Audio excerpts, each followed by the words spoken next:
C'est soirée salsa au Paladar à Rockville, tout près de Washington. Chaque lundi, ici, des latino-américains tout âge confondu se retrouvent pour danser, prendre des cours ou simplement passer une bonne soirée.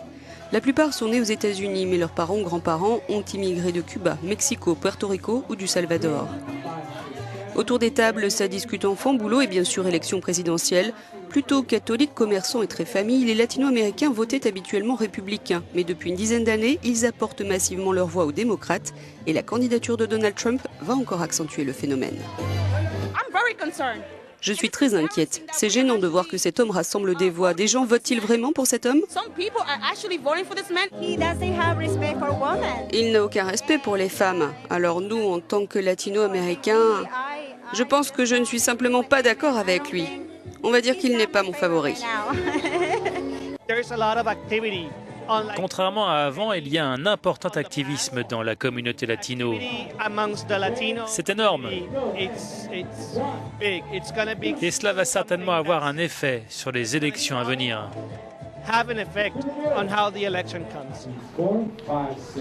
Donald Trump ne suscite plus aujourd'hui que répulsion. Traiter les latinos de violeurs et de voleurs, vouloir construire un mur le long de la frontière mexicaine ou encore qualifier une ancienne Miss Venezuela et Miss Univers de Miss Peggy ou Miss Ménage scandalise toute la communauté latino-américaine.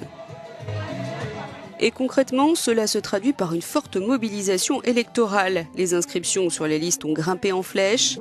Constat et explication par le porte-parole du Conseil national de la Raza, une importante organisation de défense des droits des hispaniques aux États-Unis. Ce que nous constatons, c'est que les deux candidats ont des interactions complètement différentes avec la communauté latino. Ce que nous voyons avec Donald Trump, c'est une rhétorique insultante, une démonisation des latinos,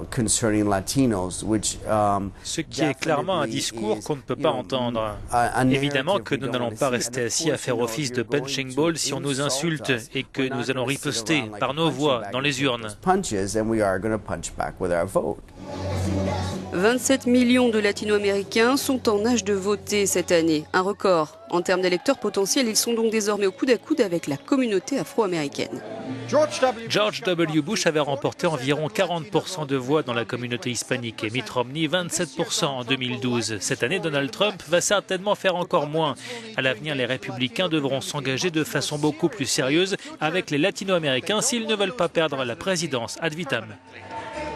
Stefan Grobe, Euronews, Rockville, Maryland.